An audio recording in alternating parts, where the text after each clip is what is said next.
We are joined by Joseph Rezwin, actor and filmmaker who just presented the movie called Gazzara, about Ben Gazzara, at in the Lisboa of 2013. How are you, Joseph? I'm fine. I'm very good, thank you. Did you enjoy the presentation over here in Lisbon? Yes, this is the first time I've been in Lisbon, my wife and I, my wife Eileen, who did the music for the film. And this is our first time in Lisbon because we live in Paris. I'm from the States. My wife's from Scotland, but we live in Paris for many, many years. It's the first time here in Lisbon, and it's just we fell in love. Fantastic. Come back anytime you want. What drew you initially to Ben, initially and throughout the years as well? Well, I first met Ben on the set of Opening Night, which is a film by John Cassavetes, and I got to know him and Cassavetes, and I stayed in touch with Ben over the years, and I wanted to do a film with him in the 90s, which he accepted to do, a fiction film. And we had everything ready to go, and then at the last minute, you know, it didn't work out. So I I decided I wanted to make a film with him. Yeah. But about him, like getting to know the Ben's characteristics, which were very special, weren't they? Well, I'm not a documentary filmmaker, and I don't even consider Gazzara to be a documentary. It's like a story for me. I didn't particularly want to do a film about Ben, but because we had no money, and I wanted to work with him, I thought this would be the cheapest kind of film we could make, and I thought then he'd be interested since it would be a movie about him. And that way he might accept it, but I told him it would be about him, but also about us, you know, but mostly about him. Yeah. And he said to me, I called him, he was in Italy, and I explained the idea to him very quickly, and he said, "Oh, it could be interesting, you know, especially since it was about him." Yes, yes, but he still posed himself as a person who, not having been possibly as on the forefront as I mean as popular as some other of his contemporaries. Still, this was a star. Like he was. Everyone knows Ben Gazzara. So I don't mean that it wasn't well known. Of course he was. But I mean, I'm talking. You know, the major. You know. Film. It's difficult to explain, but I think you know what I mean. Like the Marlon Brando or the Steve McQueen, even if he passed away very early on. But everyone knew Ben Gazzara. But the kind of behavior he had. My point is, the kind of behavior he had was like. He was a star. Like some people have that sort of way about them, don't they? Yeah, no, he was a star. He wasn't a big box office star, like, as you said, like Paul Newman, for instance. Like Paul Newman. And oddly enough, interesting about Paul Newman, Ben Gazzara played the first Brick, which is a character in Cat on the Hot Tin Roof, the Tennessee Williams play, and he did it on Broadway. He was the first one. He created the role, and he was going to do the movie, and then at the last minute, the director of the film, I think, was George Cukor, big Hollywood director, and he at the last minute decided not to do it, and so Ben was out, and Paul Newman got the part. But Ben knew Paul Newman because they went to the actor studio together, and he knew Steve McQueen, and he also used to see Brando, and that's also in the film, all that stuff. But yeah, because Ben was in the actor studio in New York in 1951, right at the beginning. And so it was Elia Kazan chose Ben and Tennessee Williams to be on to play the role of Brick on Broadway in Cat on a Hot Tin Roof. Yeah. So, but as you say, Ben is known, and he was certainly known in Hollywood, and he was known by many, many people. He had many fans, but he did a lot of he did big films, but I think his best work is. On the stage, and also, you know, in the smaller films that he did, especially with John Cassavetes. Yeah, and he said that to me once. He said he remembered the films where he didn't get paid a lot of money. The movies where he got paid a lot of money, he forgot. The film is really emotionally engaging. I thought while watching it, and I really was touched by the way that you put across the the relation I mean the conversation really with Ben, and how Ben opened up to you while you were shooting. Did you find it's particularly surprising the way that in which he did so? Not really. In fact, I wasn't even thinking about that. I was so worried just about, dealing with Ben Gazzara, and because he was a force of nature, that's for sure. And he did open up.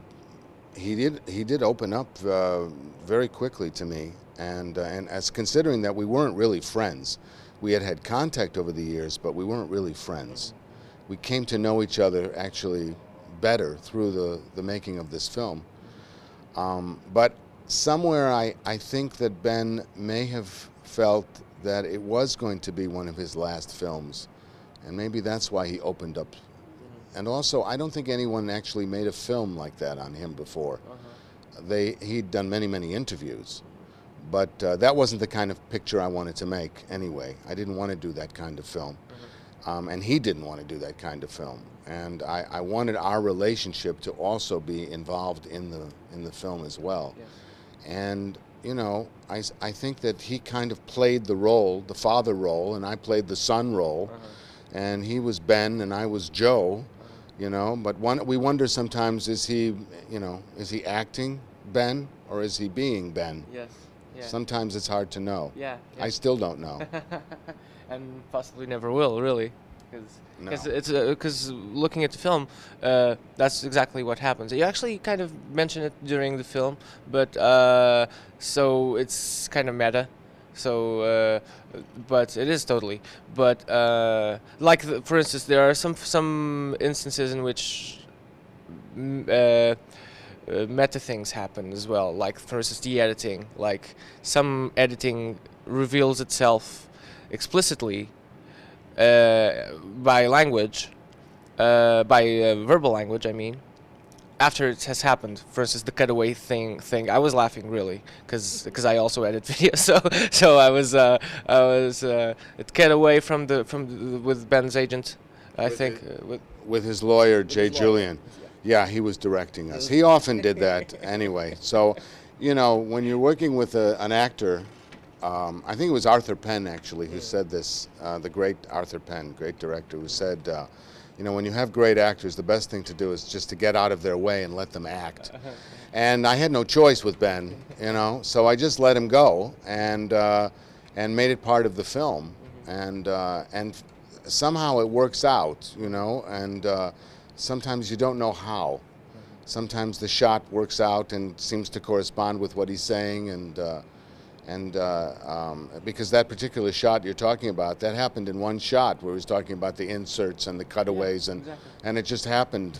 I don't know how. That's the magic, They've been around basically, and but basically it's either the magic and also a lot of training. Like, they put themselves in that position, really, isn't it?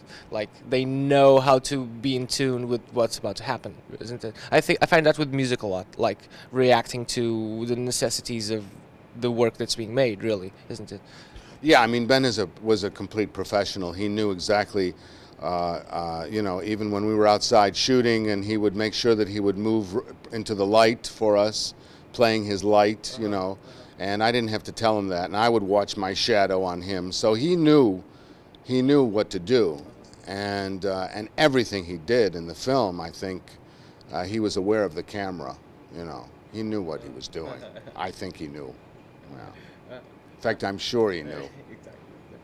And do you believe, while watching the movie, I was thinking, and we've had a chance to talk about this briefly already, but during the film, I was thinking that this was a sort of exposure that seems to me that is it's becoming sought out for thing, I believe. Like, for instance, in comedy, comedians are searching for or trying to present brutal honesty about themselves and about and in conversation as well. There are some podcasts reflecting very intimate things, and I believe your movie is in the same vein of sort. Now, I'm not trying to include you in any movement. I'm just saying, because obviously I don't think there is one in terms of filmmaking. But do you feel that this was your intention, to be beyond honest, almost?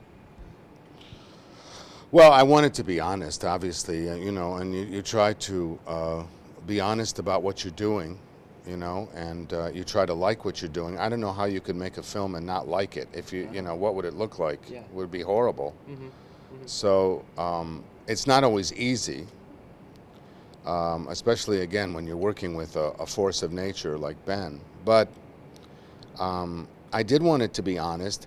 I wasn't sure what we had. I personally, I think the film is unique in some way, because it's as I say, people call it a documentary, but it's not really a documentary in the classic sense. I know, for example, with the film clips, I didn't want to use the film clips in a traditional way, where you talk about a film and then see the clip.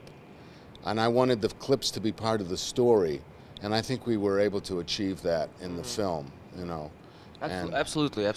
Yeah, and so, but I was surprised.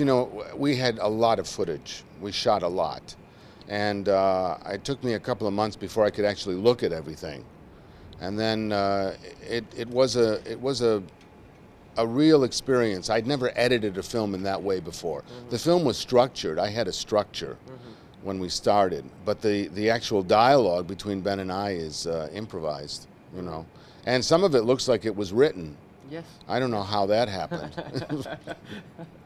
But I was actually going to ask you that. How much footage did you end up with? We had about. This was like 2 days, right? Of shooting. No. Oh, 3.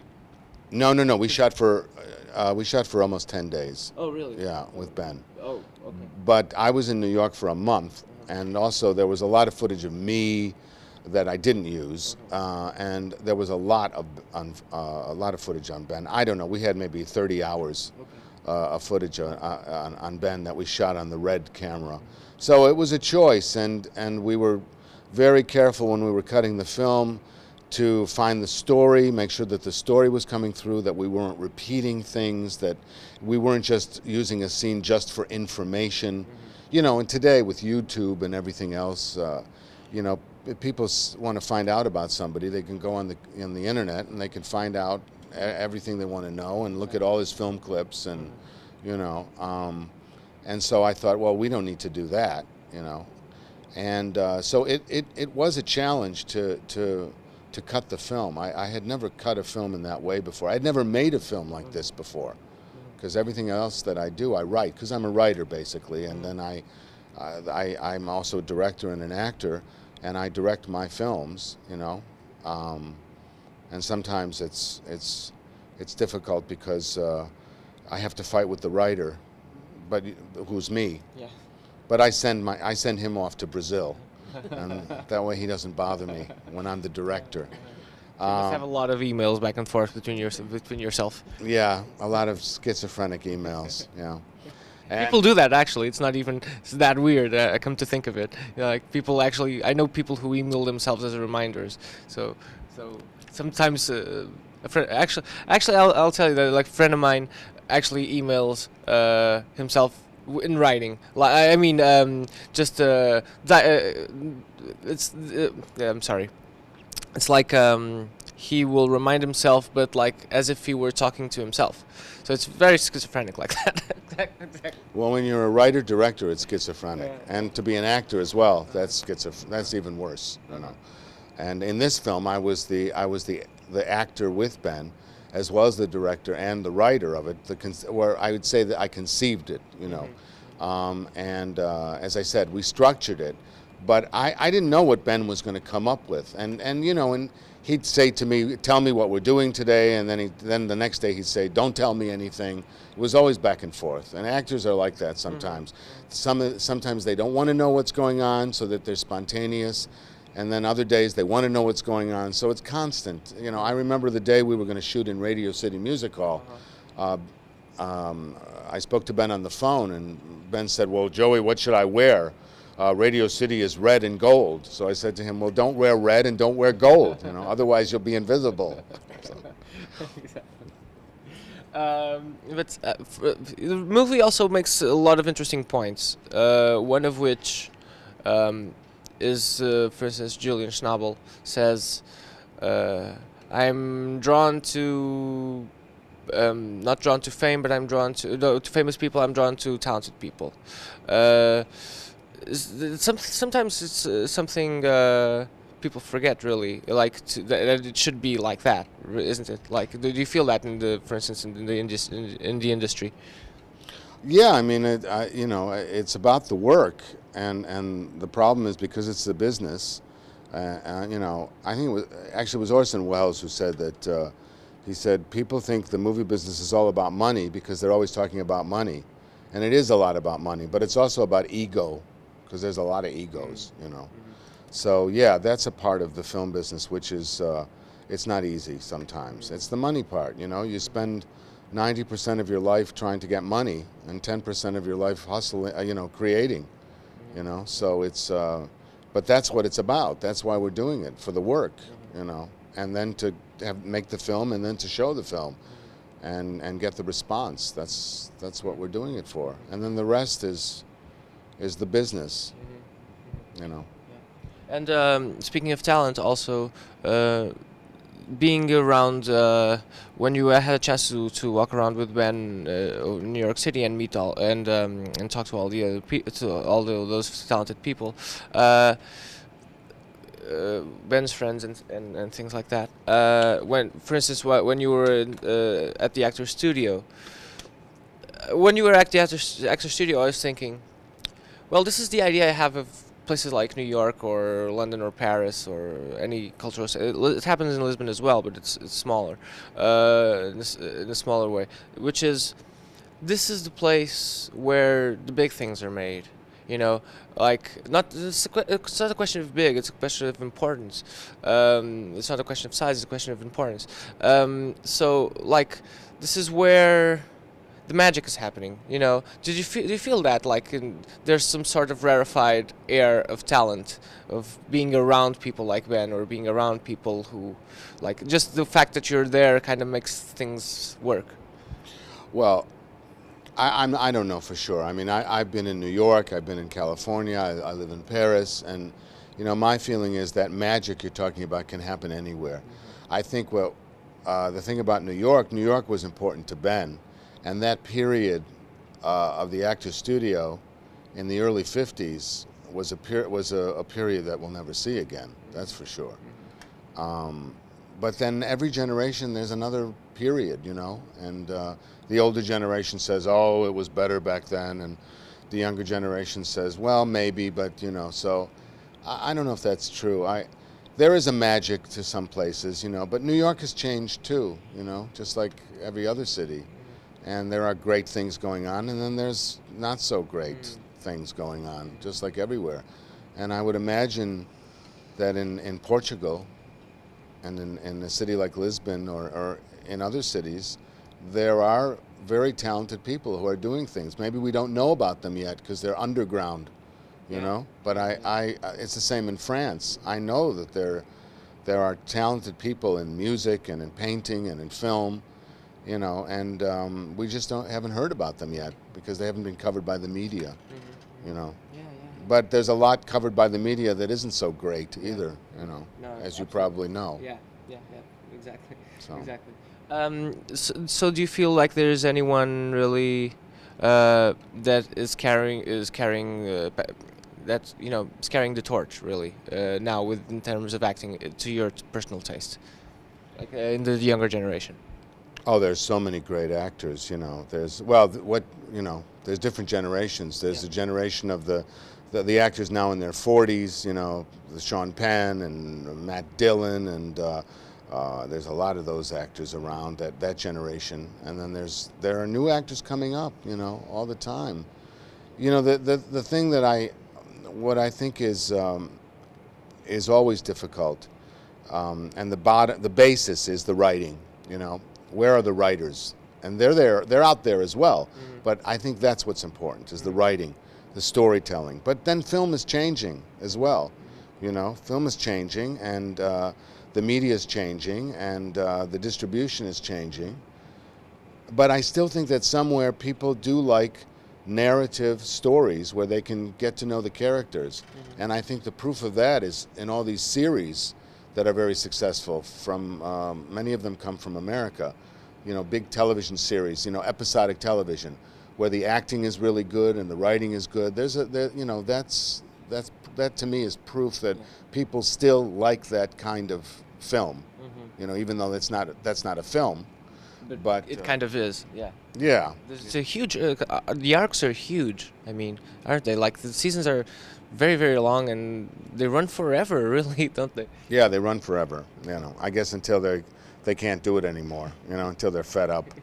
You know, but yeah, there is a lot of good stuff out there. You know, and in film as well. You know, but just like in every generation, you know, film is very old, right? It's over 100 years old. So if we looked at all the films that have been made since the beginning, I'm sure most of them, you know, are not very interesting. You know, it's the ones that stick out we remember because they had something. You know, but there's always a younger generation. I think your generation and even younger than you, who appreciate what came before and they embrace it, whether it's in music, you know, like jazz, or in film. You know, and they go back and they study the old directors, and then they get something from them, and then they change it, you know, and make it theirs, you know. So, you know, Which is also another thing that is in your movie as well.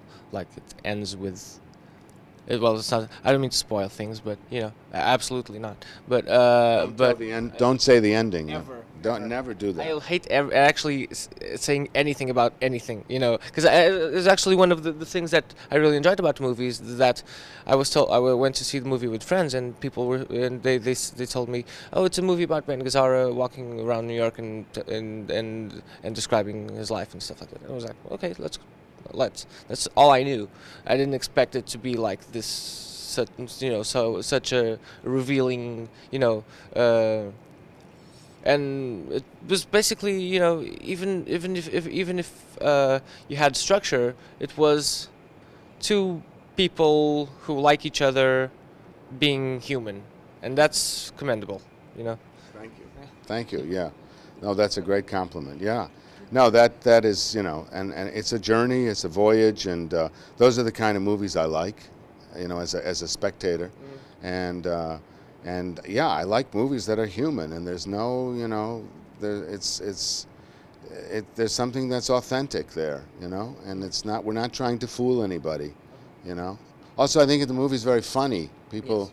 I don't know if you found it funny, but I think it's very funny, and that's important as well. You know, it's also very touching and profound. It's got everything in it, you know. So, I guess we were lucky. You know. Thank you very much, Joseph, for your time. You're very welcome. Thank you.